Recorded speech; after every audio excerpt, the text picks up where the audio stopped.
ano meta. Eu fiquei muito satisfeito de vocês terem adotado o ano meta de 2024. Né? Esse ano meta é mais próximo do que eu acho correto, porque eu acho que é insuficiente ainda o 2024.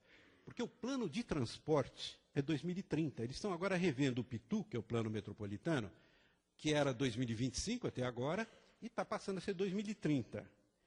E se nós vamos aqui respondendo um pouco a questão lá, como integrar as questões, né, no plano diretor, ou como o plano diretor pode ter esse papel de integração, justamente o plano diretor é para isso. O plano diretor é um instrumento constitucionalmente definido com esse papel de integrar as políticas. E o nosso plano diretor aqui está equivocadamente pensado só com 10 anos de horizonte. Né? 10 anos de horizonte significa que em 2002 o horizonte era 2012. É muito pouco 10 anos. O plano de transporte sempre pensou 20 anos na frente. Isso já faz 20 anos que eles pensam 20 anos na frente. Então, e eles continuam pensando assim, porque eles não conseguem equacionar a questão da circulação urbana, a não ser num prazo mais longo. Então, como é o caso da habitação, você não consegue equacionar em prazo curto. Você tem que esticar esse prazo por causa dos recursos disponíveis. É a questão de dinheiro, de recursos, parte econômica. E ainda não vão. Pois é, e ainda não será suficiente. Então, se nós fizermos o seguinte, conseguirmos esticar, é dinheiro, você tem que ter o recurso para conseguir eliminar o déficit acumulado e atender a demanda futura. Temos que ter dinheiro para tudo isso. Então, no caso de transporte, eu sei que é recurso. No caso de transporte, põe 20 anos e não consegue ainda, eu conheço o PITU muito bem, o PITU não consegue melhorar muito. A melhora do PITU é muito pequena, nós temos indicadores disso. Então, se você quiser uma melhora substancial, precisa ter mais recursos, mais metrô, mais transporte coletivo, para poder atender essa cidade. Eu acho que está faltando esse mais, mas de qualquer forma, para você conseguir equacionar isso, tem que ter prazo longo na frente, tem que ter 20 anos. Então, faço aqui um apelo na Nabil, que passe a considerar isso, né, no seu posicionamento tradicional sobre o plano diretor, que pense, não 10 anos na frente, Nabil, 20 anos na frente, e sincronizadamente, é a questão metropolitana. Nós estamos aqui todos defendendo que a visão metropolitana é fundamental, não estamos? A questão do transporte é fundamental também, não é? A questão do transporte é a principal questão da cidade, não é? É o que está estrangulando. Então, se o transporte tem que ter o seu ano meta 2030, nós temos que sincronizarmos nesse planejamento mais geral, metropolitano, fazendo que o nosso plano diretor se integre. Aí sim nós vamos ter integração de metas de habitação, metas de transporte, de saneamento básico e de habitação. Então, eu acho que por aí nós vamos conseguindo construir essas políticas convergentes públicas, em que o governo do Estado, Prefeitura e União passem conjuntamente a resolver os problemas. E essa sincronia, portanto, é fundamental, das políticas e dos prazos, portanto. Então, não podemos escapar dessa questão, não é uma questão menor. Essa é uma questão chave.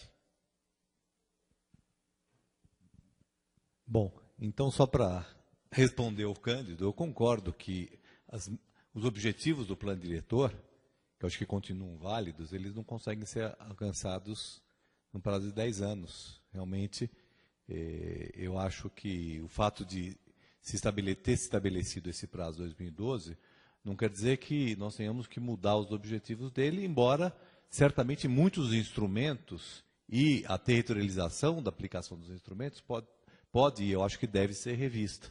Né? Nós acabamos de ver, por exemplo, aqui, que a quantidade de ZEIs que existe é insuficiente para a demanda habitacional até 2024. Então, certamente, em 2012, é uma oportunidade para se fazer uma revisão da questão das ZEIs dentro do plano diretor, ampliando a quantidade de ZEIs e, eventualmente, discutindo regras.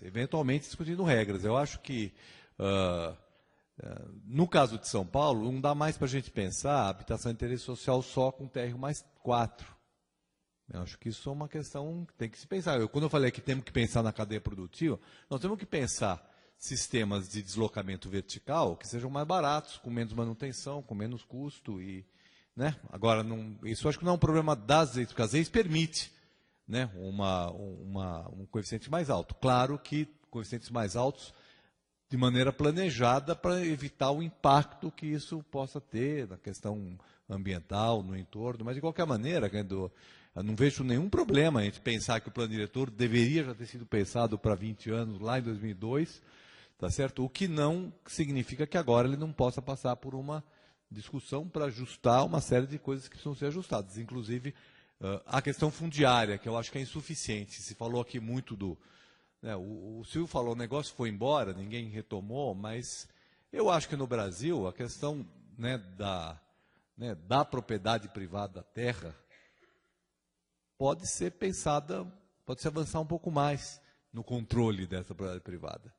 Né, porque todo mundo falando aqui que a terra é o grande problema, né, e nós temos regras, o Estatuto da Cidade limitou um pouco mais o direito de propriedade, o zoneamento já limita um pouco o direito de propriedade, mas isso tudo está sendo insuficiente para controlar, né, os mecanismos de mercado. O que é as EIs? As EIs, antes de mais nada, as EIs de vazios e de imóveis deteriorados, ela nada mais é do que uma interferência no mercado para, né, reservar espaço para aqueles que não conseguem mais pagar o preço da terra no território e não ter concorrência do shopping center, do apartamento de luxo, etc., com uma área que seria destinada para habitação de interesse social. Então, agora, será que é suficiente isso aqui? Marlene pode fazer um outro debate para a gente começar discutindo, né, esses mecanismos de controle, que eu acho que estão cada vez mais claros. Que tem que se pensar outros instrumentos além daqueles que nós temos aí colocados.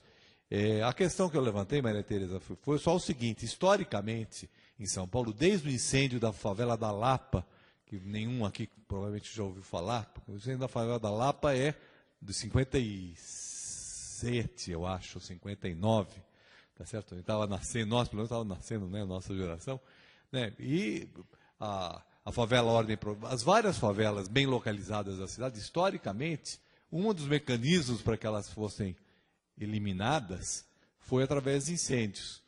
Né? Os incêndios, né, pode ser que foram por acaso, pode ser que são criminosos.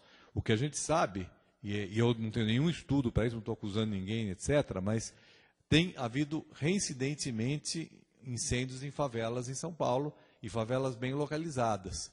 E a gente sabe que tem imobiliária que tem terreno próximo às favelas, a gente sabe que as favelas desvalorizam os terrenos, tem entornos que não gostam da vizinhança de favela, que tem várias situações onde as favelas são indesejadas e, em algumas situações, o incêndio pode ser, não estou dizendo que é, mas pode ser um mecanismo para tirar elas de maneira mais fácil do que uma ação de reintegração de posse ou etc., outros mecanismos formais.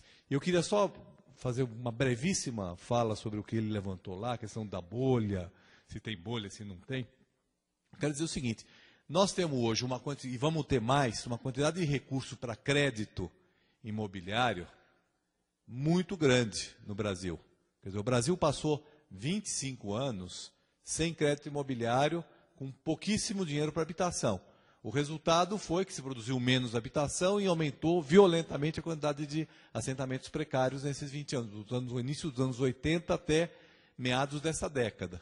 Né? Hoje, por uma série de condições da economia brasileira e de políticas de governo, né, por exemplo, né, obrigou os bancos a colocar o dinheiro do SBPE em habitação.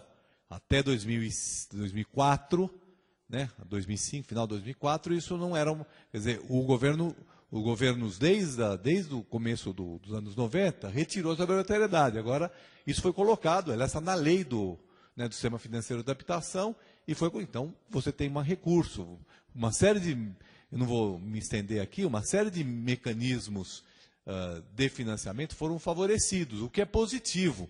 Nós passamos reclamando durante 20 anos, a minha geração começou a trabalhar quando não tinha recurso para nada no país. E agora, pela primeira vez, você tem recurso. Então, isso significou um quadro novo do ponto de vista imobiliário, do ponto de vista habitacional. Agora, a bola passou para o lado de cá. Quer dizer, dos gestores municipais e dos gestores urbanos, falar, bom, aonde vai produzir habitação para essa gente toda, sem gerar uma série de outros problemas. Essa é a questão que está aí, que está com o gestor, sem provocar aumento da terra, porque, claro, tem financiamento para habitação, tem mais demanda por terreno, aumenta o preço da habitação. Em condições de mercado, isso vai acontecer. Tem pouca terra urbana, quer dizer, com qualificada. Então, nós temos que ampliar a quantidade de terra qualificada na cidade para você ter mais oferta de terreno e precisa ter mecanismo de controle do mercado. Agora, e temos que ter planejamento e gestão urbana, que nós só não estamos pior porque não teve recurso nesses 25 anos. Senão estaria pior, quer dizer, tão pior por causa das favelas, mas do ponto de vista de verticalização. Por exemplo, você falou da Lapa, da Pompeia, etc. O zoneamento de 72 permitia verticalizar todas as regiões, mais do que hoje. Todas as regiões. Permitia muito mais do que hoje. Agora não verticalizou porque não tinha crédito. Agora tem crédito, vai verticalizar, a não ser que o zoneamento mude e se restringe a verticalização. É uma condição que está dada. Então, quando eu digo a bola está conosco, não é que está nós, planejadores, está com a gestão pública, que vai ter que decidir. E os planejadores também. Porque não adianta a gente ficar reclamando que está verticalizando. Nós temos que dizer o seguinte, tem lá 680 mil famílias que vão requerer moradia nessa cidade. Aonde que elas vão morar? Esse que é o desafio do plano. Dizer aonde elas vão morar sem gerar esse caos que o Cândido falou agora. Os carros saindo da garagem, verticalização descontrolada, sem planejamento. Agora, não é fácil de resolver esse problema, tá certo? É um pepino bastante grande que nós vamos ter que, de alguma maneira, que eu digo coletivamente, conseguir encontrar uma solução, senão nós vamos só piorar cada vez mais. É isso, obrigado.